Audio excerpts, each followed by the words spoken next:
tear this mother. Did you move the Amazon? Didn't tell me? You didn't tell her? Kind of skated that one by. Oh my gosh, should I kiss your face? In this episode, we either saw each other's partners just completely disregard their feelings or not care at all. Even those that are good partners showed that, yeah, we all got shitty days, and they had one of them.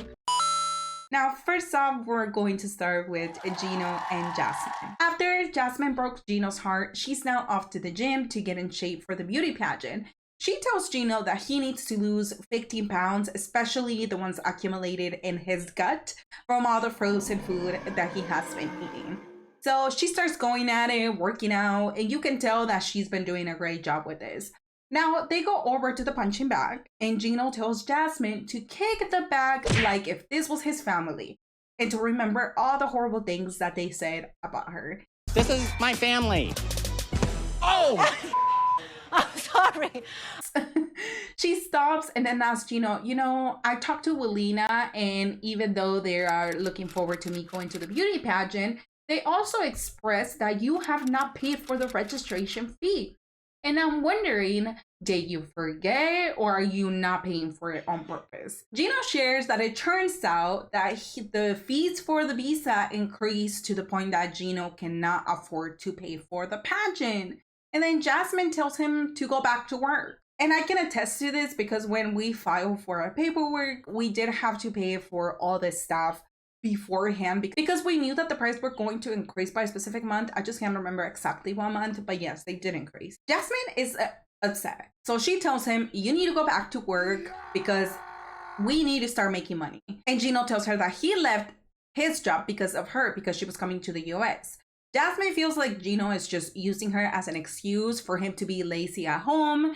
And then she then tells him, all you do is take naps and play fantasy football, which has ruined you. On their confessional, Jasmine also says that she married a provider, not someone that sits around all day. And Gino tells her, I am a provider. And now that, you know, she's getting on her feet, he's getting a little bit more comfortable and is willing to go back to work. Now, back in the gym, Jasmine starts telling him, you want me to beg you, right? You want me to beg you. Why didn't you break my heart in Miami? And Gino shares again that he didn't know that the fees will increase. And that's the only reason why he didn't do it right there. That's my only motive, like my only goal when I wake up. And I'm just here wondering, why don't you look for other things to do? Like, there's home workouts you can do and, you know, like walk around the house, read a book, pick up a hobby, things that don't necessarily require you to spend money or get out of the house. It just doesn't really make sense to me. And here's where Gino decides that he doesn't want to do this anymore and he wants to go home, which makes her very upset. She starts begging him, can we please stay? I haven't finished my workout. But he says no. I understand, because when you're working out and you have a set workout that you want to do, if the other person doesn't let you finish, it really does make you upset because you're there for a reason. You did a really good workout today. Let's go home and Stop. I'm begging you. 45 minutes. He's telling her we can come back later, we'll come back later, but she's full of it. Since when he says this, they never end up coming and he falls asleep. At the end of the day, Gino ends up winning, and Jasmine shares that this is something that Gino loves to do, which is to have control over her. He has not provided a credit card for her or any means to do other things. Anything she wants or needs to do, she needs to ask Gino for it. I cannot even buy tampons by myself, and he enjoys so much making decisions about every single detail in my life. And I get her. I cannot imagine fully depending on someone and not being able to go anywhere or do things that I would otherwise be able to do myself. After Jasmine and Gino got into a fight at the gym, they are now off to get some smoothies, and Jasmine is pissed. So she tells him, oh, we have time for this, but not for my gym. Is it just what you want when you want it? Nothing for me? What about me? What about me? why are you so bitchy today? You are the bitch. Is it that time of the month?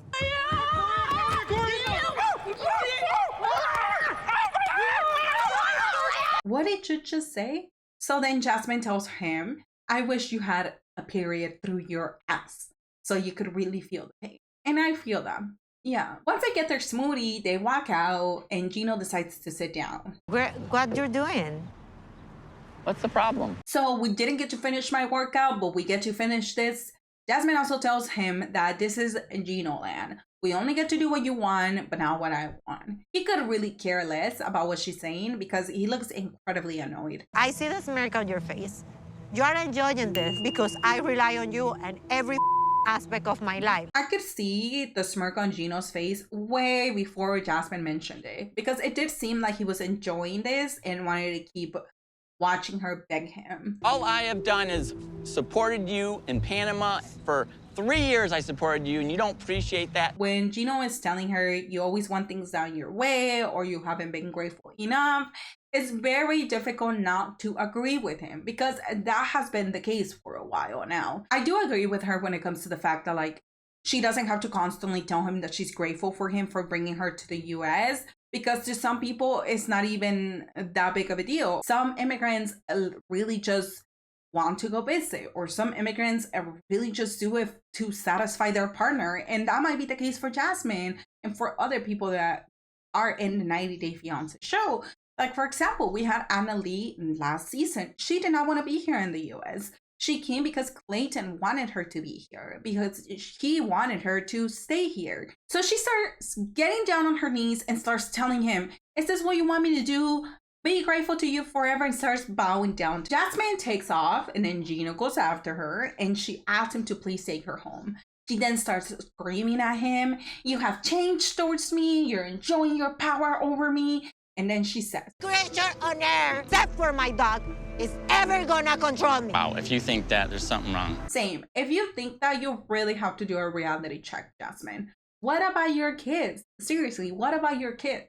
She then grabs her shake, throws it at him, takes off her shoes, and tells him to take the shoes you bought me. She's walking home now. If I had the power, I would choose not to love him. I do believe Gino is enjoying this. It can be the fact that he finally gets to control what she can and can't do after all the things that she has done to him. Now let's go visit the little dirty bird. She decided to abandon Michael when he needed her help. This is just a nightmare. You are the nightmare. You are. So as always, she ends up flirting with the waitress and vents about her life. Please don't do this. The waitress is probably already having a rough day. They don't need to hear about your boyfriend or fiance dumping you for the third time or you being an asshole. So then she decides to send him a message to meet her here if he got approved or if he didn't. Our entire future together hinges on if he can ace this interview. And what scares me the most is I have no control over the interview. It's all up to Michael. So an hour goes by, Michael shows up, but she can't see him until the producers tell her, you know, Michael's right there. She goes up to him and he tells her that he did not get the visa approved just yet. The consular saw it on the system that I did K1 and I was denied. She asked me why was it denied. I said, I have no idea. Then she said she will write to the US Embassy in Lagos to know reason why. I'm just like, oh no, what do you mean you didn't get it? And then in their confessional, Angela starts blaming Michael that he must have done something wrong. And he's telling her, let them do their work. Like, we are not denied it. We are not denied it. Angela, what is he supposed to do if he doesn't work at the embassy? But then the moment that he tells her that they're going to tell him in 2 weeks, Angela's head cannot comprehend that. Nobody else does that kind of That is protocol. what I'm saying. That is why I told you we are still on. Michael's case is special and different. He might just not have the same luck of getting a yes or no answer like other people do. So then when Michael tells her, well, I'll stay here and you can go back home, she gets more upset and starts yelling at him. Really? You know what? You can leave now. No. Nobody goes through this much to get a goddamn visa. We're the only ones going through this. No, you're not, Angela. You are not. Then when Angela asks him explain what happened at the interview, step by step, and Michael shares that he was the one that moved the visa to Abidjan instead of what he had already told her, that it was the embassy, the one that did it, she loses her mind. Tell this mother. Did you move the to Abidjan? Didn't tell me? We all genuinely have to give props to Michael for dealing with all of this shit, because anyone that puts up with this deserves to come to the US with no problem and no questions asked. She then tells him, on that note, you'll get your own room. Bye. And she leaves. On that note, get your room. Because I'm done. I'm done, Michael. Now let's go visit one of the tons. Big Ed goes to a house to get tested on him actually knowing how to do real estate. And the first question the lady asks him, he gets it wrong. Do you notice anything missing? Maybe a refrigerator? A refrigerator. Do you remember why from class? Because it's not personal property. You're so dumb. You are really dumb. For real. Back to Liz, she shares that her and Riley have been in San Diego for 2 weeks. And if you guys didn't know, because I didn't know, Riley's dad has custody of her, while Liz only gets her on breaks and during summer. There are moments where I wish I never met Ed. If I didn't give my time to Ed, maybe I could have met someone who would have treated me better. Yes, please. I always wish that to be the case, but you ignore many red flags, Liz. In the car, Liz calls her mom, and her mom asks her if he has even called her to ask how she's doing or if Riley's okay. And of course, he has not. She starts crying to her mom, telling her she feels like the worst mom ever. She's the worst mom ever, and that if she would have known that that was gonna be the case, she would have never done this. It's embarrassing, Mom. It's so embarrassing. I know some of you might get upset by this, but I'm glad that she feels embarrassed. I'm glad that she's in pain, and I hope that she takes this into her life and learns from it as she should. Here I am crying over him, and he could care less about me. He doesn't care, and he will never care, okay? Moving on. Patrick is meeting up with John, and he says that he feels bad about her getting upset, but who cares? It's time to talk to John. So they sit down, and Patrick's like, did you wish Thais a happy birthday? And John couldn't care less because he didn't even remember. I'm not gonna text her happy birthday, I'll say it in person. And to make it even worse, it turns out that he's staying with them. John doesn't make my life any easier. He's always trying to save money, so he didn't make a hotel reservation, and he just assumed that he could stay with us. John or you? Because John has zero responsibility to Thais, but you do. So you're the one making your life difficult. You know, it's only up from here. The only thing going up from here is the amount of anger that Thais is going to display later on. He then talks to him about his meetup with her father and how horrible it went. Patrick tells him that he kind of wanted him to kiss his ring, like in The Godfather, but it didn't happen. Then Patrick tells John that their dad stopped over last night and that it went great. Never mind. It went okay because Thais was upset about him showing up with a bunch of chores and things for him to do instead of being grateful and being there to meet them. Thais shouldn't trust Joseph. We all had different upgrowings with him. He wasn't a good guy. And I do too, because she's right. John is right. And Patrick needs to realize that his father is using him. John also tells Patrick that their father sucks, and Patrick's like, but your dad was not in your life. And John is like, well, he took me to some baseball games, but the win is that I don't talk to him, but you do. Well, you never held anything against him ever. Yeah, because he's my family. He's my dad. Well, yeah, well, you know, sometimes family sucks. So yeah, Patrick straight up admits that his dad was an asshole, but he does not care about what his father has done to him, because all he cares about is loving him, even though this is a one-way thing. And now I got John with me, and she doesn't want to see John on any regular day, but especially not on her birthday. Patrick has the power to invalidate his wife's feelings and concerns so much that he'll genuinely make decisions without her over and over again and then wonder why she's upset. So now they are off to see Thais, and when they walk in, of course she's upset because today is her birthday and it has not been about her. John tells Thais that they only smell like alcohol because they were taking shots for her, so celebrating without her. Have fun, yay! And then Patrick proceeds to lie to her by telling her that John forgot to book a hotel.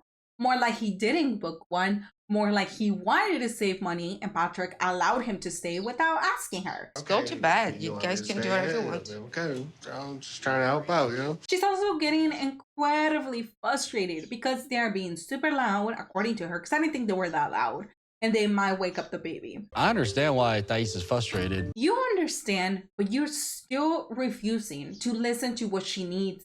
And now even decided to go to your father's ranch instead of asking her what she wants to do?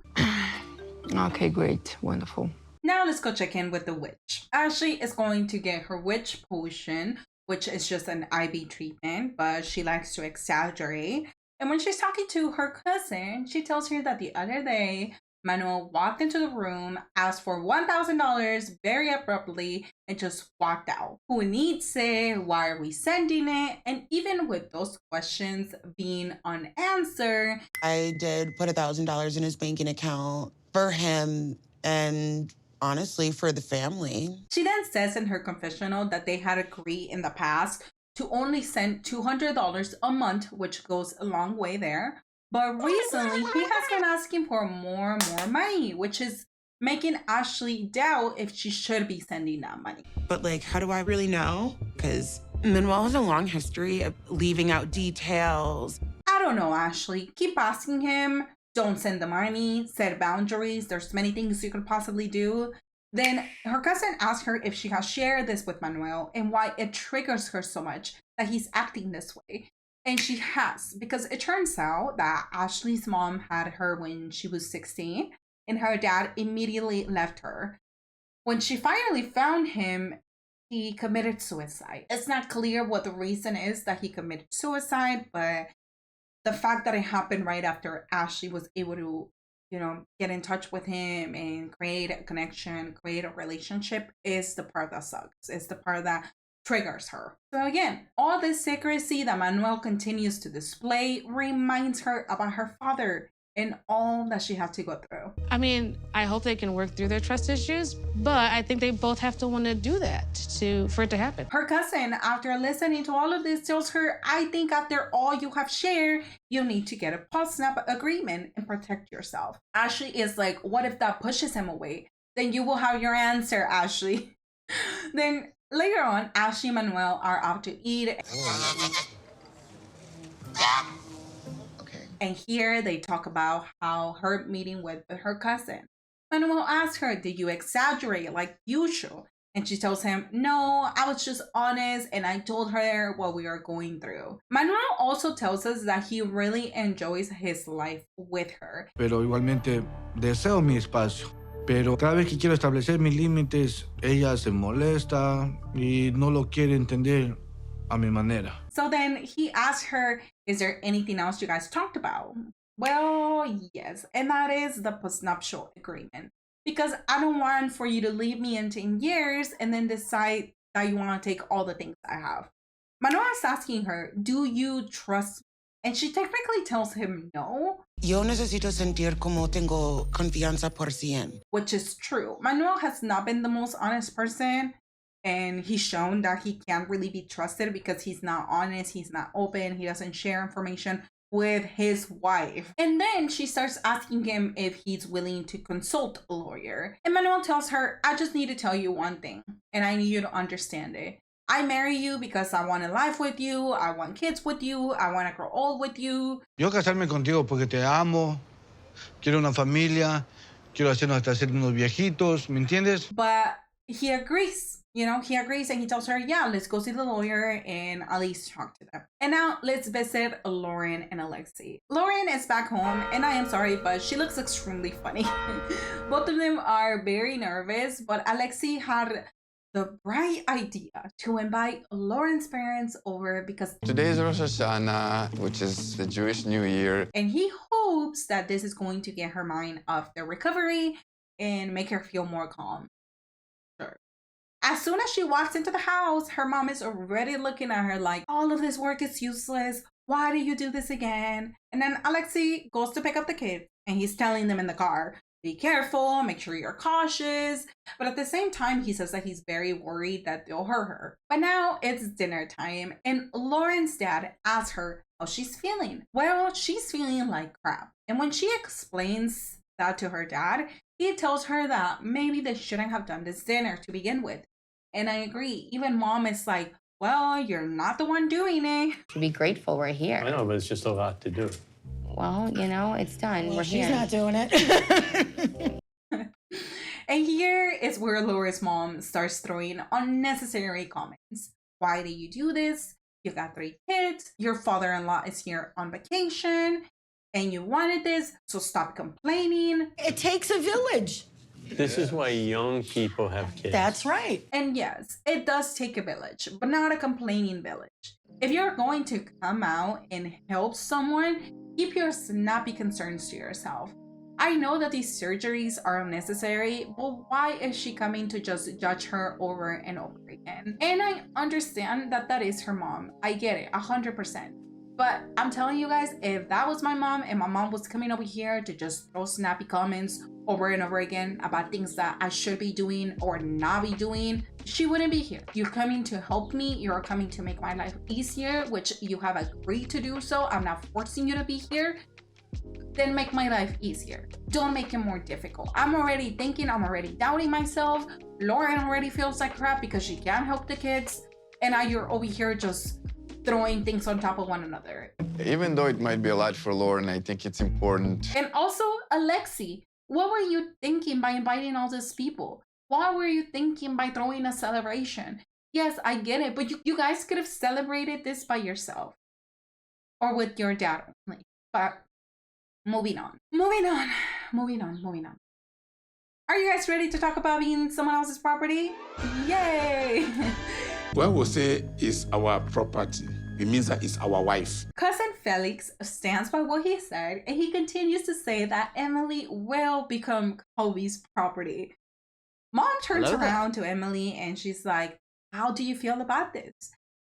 And Emily could give 2 cents about this because she says this. I mean, if it's tradition, I mean, I'm marrying a Cameroonian man. Kobe then asks them, what are your reservations on this? And Dad explains that it's the property thing. And Kobe tells them that this means that she belongs to the family, that they'll treat her like a sister, that she does have a say in their relationship and in their marriage. And then after this, both parents say that this explanation feels better and that now they're going to be okay with the tradition. So Dad is about to read the list, and right away Kobe says, oh no, just give it to them. If there's any disagreements, they will deal with it later. And now it's time to figure out the price of the bride. And because Emily's dad was not sure how much money they have and did not want to ask for too much, he asked for 1,000 francs, which translates to $2. And now it's time to bring out the food. And they genuinely love it. They complimented her many times. And Kobe's mom even said that for her first time, she cooks better than some of the women here. Kobe then leaves to go drop off his family. And when he's back, Emily and him do a secret handshake.